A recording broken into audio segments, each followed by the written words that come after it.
What's happening, Panda Nation? Peter von Panda here. If you're looking for a holster that also fits Olight, check this out. I have my VP9 here with my Olight PL Mini 2 on it, and I wanted a Kydex holster so that I could keep everything together. Now, this one is from R&R Holsters. I've never heard of them before, so I thought I'd take a flyer and try it out. And I just want to show you that I really like it, and there's a few different reasons. You know, obviously, a lot of holsters are very similar, but it's all this Kydex. You know, you might expect that. It seems very nicely made. You can see inside here, everything is molded very nicely. You've got everything that needs to be recessed, like the screws. You've got the little spacers here on this end. It seems to be a good fit. I did order it with this paddle for the belt, which is nice because you can see that the paddle is slightly curved, so it should fit your hip pretty well, as it has like this little wedge, so you can slide it into your belt. But then it has a little bit a barb here, so that your belt will go in here and it won't come out. And then you can reach under here and pull it out so that you can get it off, which I really like. I actually love paddles because, you know, if you're hiking and you want it during the hike, but then you want to take it off before you get to the trailhead and put it in your backpack, it just makes it so much easier than undressing.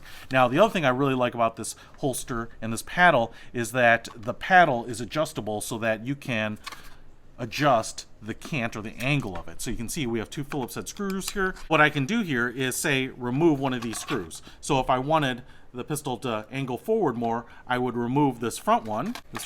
Now it'll pivot, and then I could put this little backing nut in the lower hole here, cant it down, take the screw, put it through the front here, and then tighten this back in. And now what's going to happen is this holster has a nice little cant forward, which is really nice, so you can make it nice and comfortable for you. And in fact, I actually kind of like that angle, so I think I'm going to leave it there. So the other thing I want to show you here is that I was kind of wondering how compatible would it be with this light. Now, this has been safety checked. You'll have to take my word for it. So what I've done here is I've actually taken a look at the molding. You can see where the edge of the pistol will go, and then the way the light will fit in on that, and I've lined them up. So now if I put this sucker in, what you can see here is it fits in there perfectly. You can see we have the end of the pistol right up against the edge here and the light right up against there, and so you're really catching mostly here. Now, I noticed that when I dry fitted the pistol without the light, it actually did snug in there a little bit, so I think it's holding on the trigger guard or up here on the lower receiver a little bit, but it's really putting most of that grip on the light itself. Now, that's all well and good, and that's been there pretty good.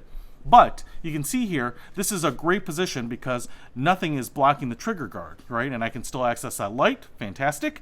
But what if you wanted to have the light a little closer?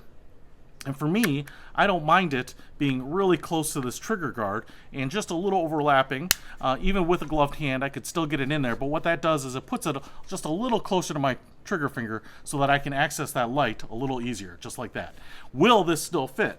Now, we'll just go ahead and put it back in there, and I'm happy to report that it does. You can even see that the light is slightly more recessed in there, so I'm not sure exactly how it's doing it, but it's gripping that light, even though I have slid it back on the mounting rail just a little bit.